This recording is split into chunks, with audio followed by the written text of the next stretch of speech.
à chacun, bonjour à chacune. Je tremble un peu parce que je trouve que c'est très compliqué de parler du corps. À la fois, et Walter Atzmil nous a vraiment bien introduit, et puis l'art-thérapie aussi, à cette sensibilité, à rendre compte de la beauté du corps et de la beauté du soin. Mais en même temps, il ne s'agit pas d'oublier l'autre facette du corps. Et je voudrais, dans mon intervention, souligner la pluralité, en fait, des aspects du corps, et les paradoxes du corps, et les tensions en le corps. Parce que notre quotidien, c'est à la fois ça, c'est à la fois la beauté et l'horreur. Et comment essayer de tenir, dans une posture soignante, et la beauté du soin, et la beauté du corps, et le respect de l'énigme du corps, et en même temps le côté profondément destructeur, horrible, atroce, que peut infliger le corps à l'humain. Comment tenir les deux ?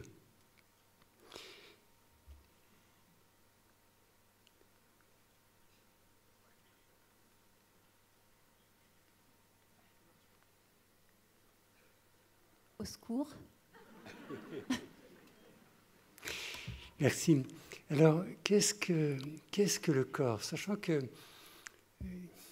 l'enjeu n'est pas tellement de parler du corps de l'autre, mais aussi de notre propre corps et du rapport à notre propre corporéité. Alors, le corps, on pourrait dire, c'est une forme d'apparence, d'évidence. Quand il est silencieux, quand il est mutique, eh bien, tout roule, il n'y a vraiment aucun problème. C'est une espèce de véhicule qui permet à notre existence de se poursuivre sous la détermination de notre volonté. Le corps serait comme ça une instance finalement assez peu importante de l'existence humaine. Mais est-ce que le corps n'est uniquement que ça ? Lorsque une infirmière, par exemple, ou un infirmier prend la décision d'inciser un abcès ou de découper un escarre, à partir de quel élément d'elle-même prend-elle cette décision ? Ou prend-il cette décision ? Lorsque un médecin animant une réunion où se pose la question de la poursuite ou de l'arrêt d'une nutrition, ressent que la chose n'est pas mûre et que ce n'est pas le moment de trancher. À partir de quelle instance prend-il sa décision ? Et puis regardons même les décisions peut-être les plus importantes de notre existence. Lorsqu'on décide de vivre avec un conjoint ou une conjointe, ou lorsqu'on décide, d'ailleurs je ne sais pas si on décide, lorsqu'on s'oriente sur avoir un enfant, d'où vient la décision ? Est-ce que c'est une décision volontaire, rationnelle ? Quelle instance en nous fait que nous choisissons tel ou tel conjoint ou que nous décidons ou pas d'avoir un enfant ? Qu'en est-il de notre rapport à notre corps dans la conduite de notre existence ? Est-ce que le corps n'est juste qu'un véhicule docile dont nous serions le maître ? Et qu'en est-il de ce rapport au corps lorsque l'on est une personne malade ? Est-ce qu'il n'y a pas dans l'expérience de la maladie grave une forme de redécouverte de la condition profondément incarnée de l'existence humaine ? Comme une remise au monde, je dirais, de cette donnée de base que nous sommes jetés dans l'existence humaine sans l'avoir choisie, et que la prise de conscience de notre identité, d'être un je, se fait dans un sentir constitutif en notre corporéité. Eh bien, peut-être que l'expérience de la maladie grave vient remettre en lumière, vient remettre en scène cette très complexe cohabitation que nous avons à l'intérieur de notre corporéité, dont nous ne sommes pas forcément le maître. Et peut-être même que c'est la corporéité qui est le maître de notre existence. Alors, si je fais marche arrière, ça ne va pas vraiment. Alors, qu'est le corps pour la médecine ? Pour la médecine, c'est assez simple. Le corps, c'est essentiellement une instance biophysico-chimique qui obéit à des rouages Et la maladie est une atteinte de ces rouages. Et la visée de la médecine, c'est de réintroduire un fonctionnement harmonieux dans ce corps considéré comme un corps-machine. Et il ne s'agit pas du tout de décrier cette lecture du corps qui permet la fantastique efficacité de la médecine. Donc oui, le corps est un corps-machine.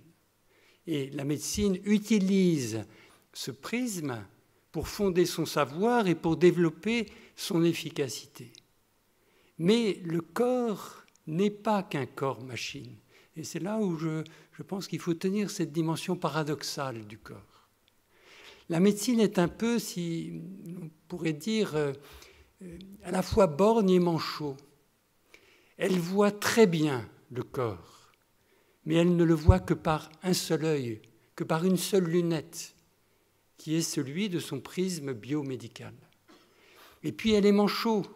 Elle a un bras colossal qui lui permet d'agir avec efficacité sur le corps, mais elle n'en a qu'un seul.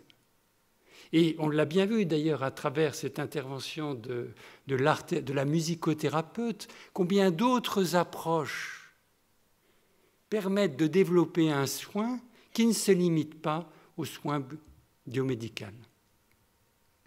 Alors, dans cette espèce de parcours que je vous propose, je vais essayer de développer quatre aspects du corps, sachant qu'il y en a certainement beaucoup d'autres. D'abord, je vais essayer d'aborder la question de l'unité. Sommes-nous unis en notre corps? Après, j'effleurerai la question du corps vécu. Et puis, j'aborderai la question du corps vivant, d'une instance fondatrice première. Enfin, j'aborderai la question du corps médicalisé et j'essaierai de dégager dans la conclusion quelques pistes. Voilà, une unité en son corps. Sommes-nous unis en notre corps? Sommes-nous unis en notre corps? Alors, il me semble que nous passons notre temps à vivre des expériences d'unité et de désunification en notre corps. Je vous ai mis des photos là de ces tennisman. Le tennisman, dans son moment de génie, d'ailleurs, ils utilisent parfois cette espèce de moment de grâce, et dans une unification complète dans son corps. Ses bras, son intelligence, ses sensations, ses émotions, il est corps. Il est corps. Et nous-mêmes, dans nos expériences, par exemple, de l'extrême jouissance, du plaisir sexuel, nous pouvons dire que je suis corps. Notre identité se résume à être cette corporéité vivante en nous qui nous inonde pleinement. Mais nous ne vivons pas en permanence dans cette espèce d'unité en notre corps. Et la maladie grave fait vivre aux patients cette désorganisation, cette désunité en lui. La souffrance, c'est l'expérience du désordre en soi. Je prendrai comme exemple, un jour je rentre dans une chambre et puis je tombe sur une femme d'une quarantaine d'années avec un drap qui la recouvrait. Elle était blonde, coquette, un visage vraiment tout à fait avenant et me souriait. Et j'avais l'impression que cette femme était dans une espèce de joie et de relative paix, qu'il y avait quelque chose qui semblait relativement unifié en elle-même. Et puis, en examinant, voilà que je dévoile le drap, et cette femme était atteinte d'un cancer de l'ovaire avec un envahissement de tout son petit bassin. Et son corps, du coup, donne à voir une stomie, 2 néphrostomies et des œdèmes monstrueux de ses jambes et de son ventre. Et le visage de cette femme, après ce dévoilement du drap, s'effondre complètement. Voilà.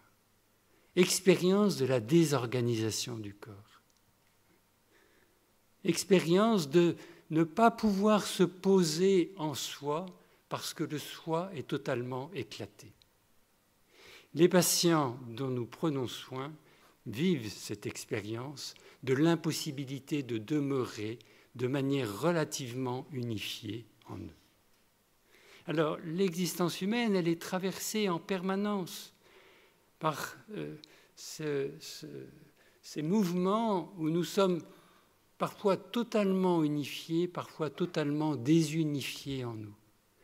Et du coup, un des arts du soin serait peut-être de contribuer à repermettre à la personne de rééprouver un relatif sentiment d'unification en son corps. Alors, quelques exemples. Lorsque j'étais jeune interne, je me suis beaucoup occupé de patients qui étaient atteints du virus du sida. Et il y avait notamment une infection digestive qui s'appelle la cryptosporidiose.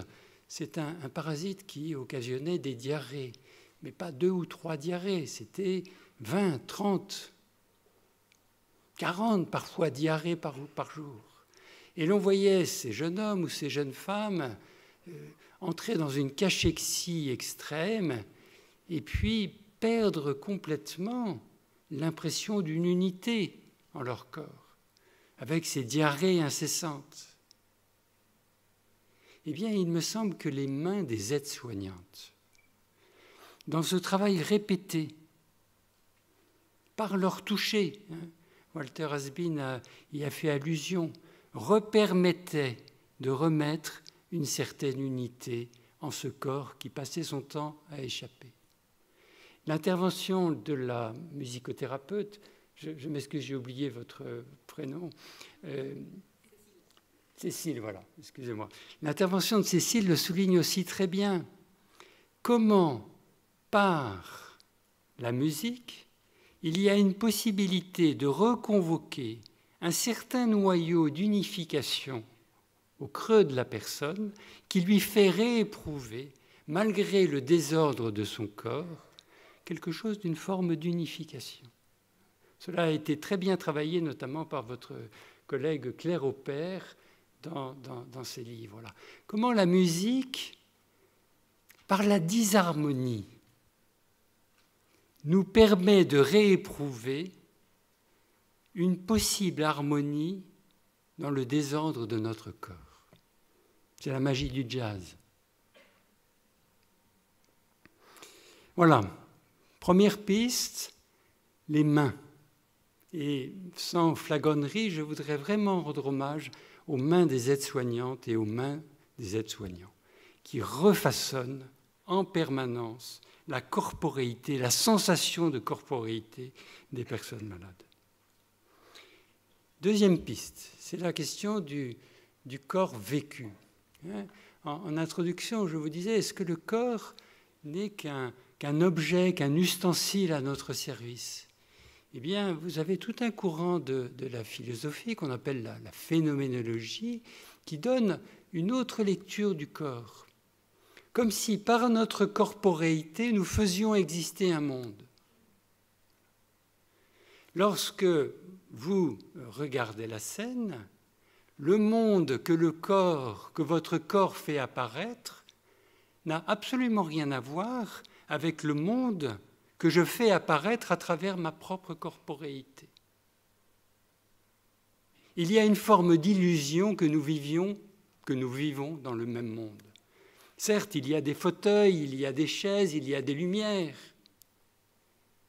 Mais le monde que nous faisons apparaître passe par notre corporéité. Alors, du coup, sommes-nous voués à être des solitaires ambulants, faisant exister un monde qui ne pourrait pas se rejoindre, vu la différence de notre point de vue, de nos regards, de nos sens, de notre capacité à faire dessiner un monde? Eh bien, il semble que non. Et je m'appuierai là sur Maurice Merleau-Ponty, qui dégage le thème de l'intercorporéité.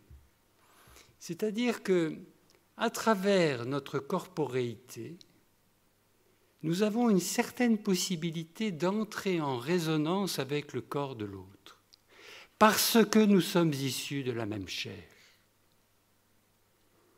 Et parce que le monde est peut-être traversé, en tout cas dans l'hypothèse de Merleau-Ponty, par une chair relativement similaire. Maurice Merleau-Ponty prend l'exemple de Paul Cézanne. Vous savez, Cézanne a passé son temps, a passé en tout cas beaucoup de temps, à peindre de manière répétitive la montagne Sainte-Victoire. Et son épouse raconte comment il s'y prenait. Il s'asseyait pendant un jour. Et il ne faisait rien. Pendant 2 jours. Et il ne faisait rien.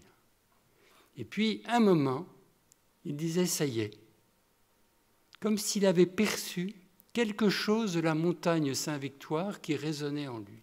Et il se mettait à peindre ce qu'il ressentait en lui de la perception de la montagne Sainte-Victoire. Eh bien, il me semble que nous faisons la même chose. Ou en tout cas que nous pouvons faire la même chose.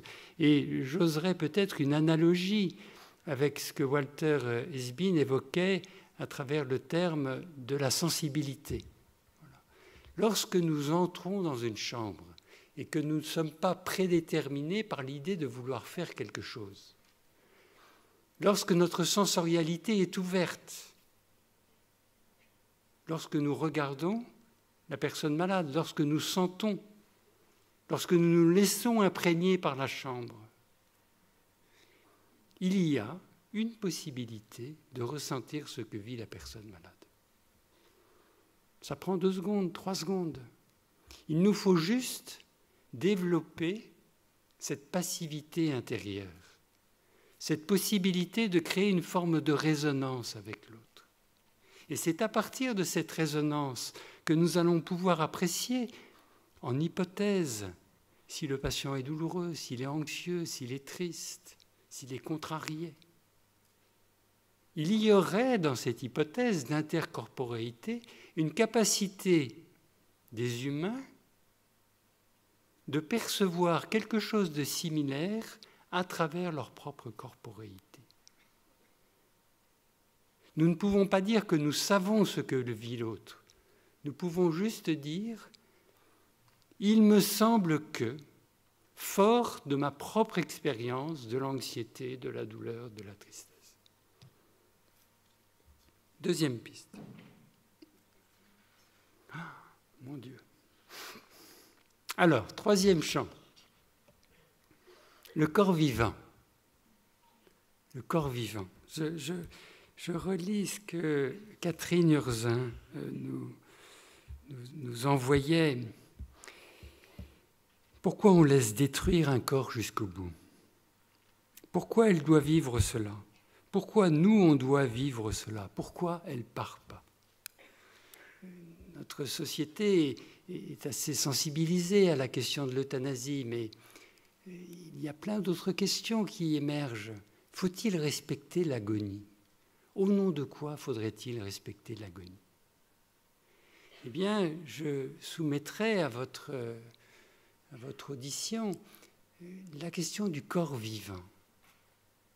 Il me semble que l'agonie, c'est la manifestation du corps vivant.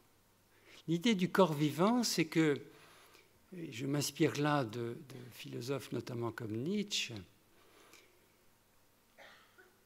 pour Nietzsche, le cosmos, et donc la corporéité, est animé en permanence par une forme de désir, par une persévérance à être, et pour Nietzsche, par une volonté de puissance. Le corps vivant est un champ de bataille.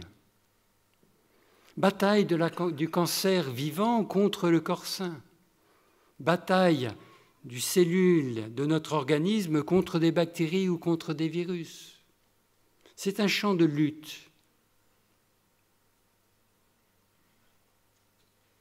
Ce corps vivant ignore la mort. La vie est toujours orientée vers une polarité pour continuer d'être. Et dans cette hypothèse, l'idée d'un mourir pacifié est une absurdité. La vie veut continuer d'être. Et lorsque nous prenons soin des corps à la phase terminale, nous ne faisons que respecter ce qui a traversé notre existence depuis notre origine, c'est-à-dire cette force primaire de vouloir continuer d'être envers et contre tout. Lorsque nous continuons de prendre soin du corps dans la phase agonie, nous respectons l'énigme du vivant, qui ne sait pas son origine, qui ne peut pas préétablir qu'il y a un sens à cette origine, qu'il y a un sens à sa vie, mais qui ne peut pas non plus établir qu'il y a obligatoirement un non-sens. Prendre soin du corps agonisant en fin de vie, c'est finalement respecter l'énigme du vivant. Et même plus, Walter Hesbin évoquait Gabriel Marcel, voilà. Respecter le mystère.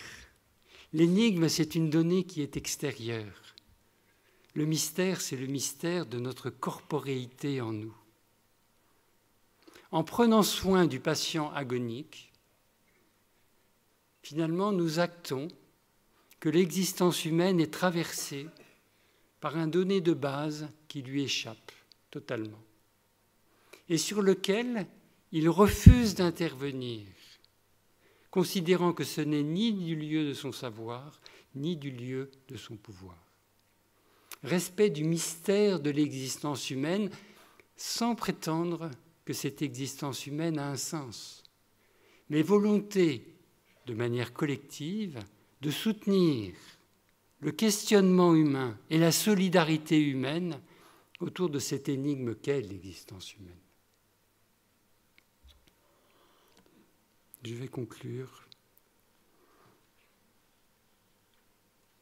Alors, quelques pistes pour le soignant. Voilà.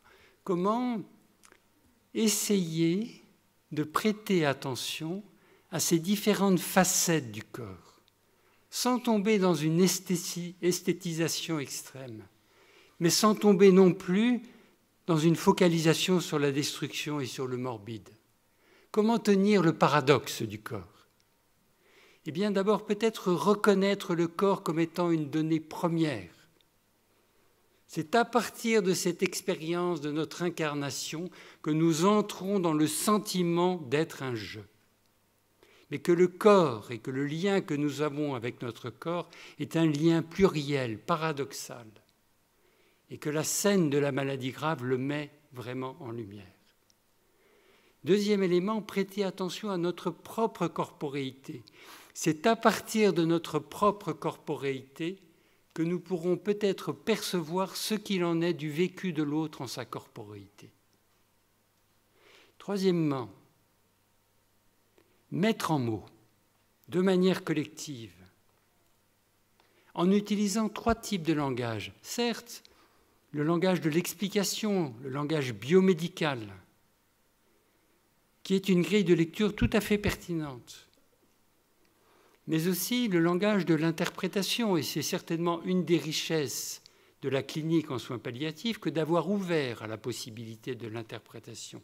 Mais elle n'est qu'une hypothèse. Prudence sur toutes ces interprétations sur le moment de la mort.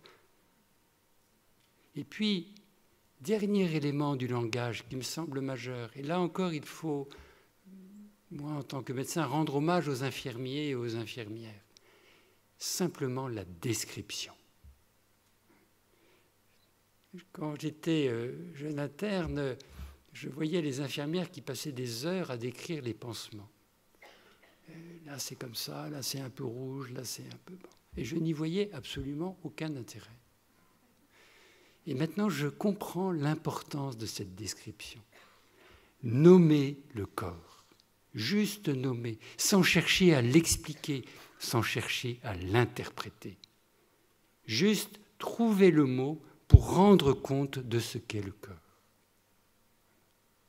Voilà. Que dans nos réunions d'équipe, il y ait certes de l'explication, certes de l'interprétation, mais aussi cette simple nomination de ce que pourrait être le corps à travers le prisme du langage. En guise de conclusion, le corps, et c'est l'hypothèse que je soumets à votre pensée, poser le corps comme étant la fondation première de la condition humaine, une destinée inaugurale et finale à assumer, dans le paradoxe de ce qu'est le corps, dans la jouissance et la cruauté de ce qu'est le corps. Et puis témoigner, et là encore je répondrai en partie à la question qui est faite sur l'enseignement, témoigner non par des lois ou par des discours, témoigner par des gestes, témoigner par des gestes, d'une manière que nous avons de considérer le corps. Et là, c'est vraiment l'engagement politique des soignants, c'est ce que vous faites, vous, en tant que soignants. C'est un signe dans notre société. Par notre comportement, par notre manière de mettre en œuvre, sans prétendre que ça ait du sens, une forme de déférence envers le corps, dans une posture de solidarité. Nous faisons un acte politique. Nous faisons un acte politique. Nous témoignons que, à nos yeux, le corps en lui-même est signe de la personne humaine et est témoin d'un mystère qu'il nous importe de respecter. Merci de votre attention.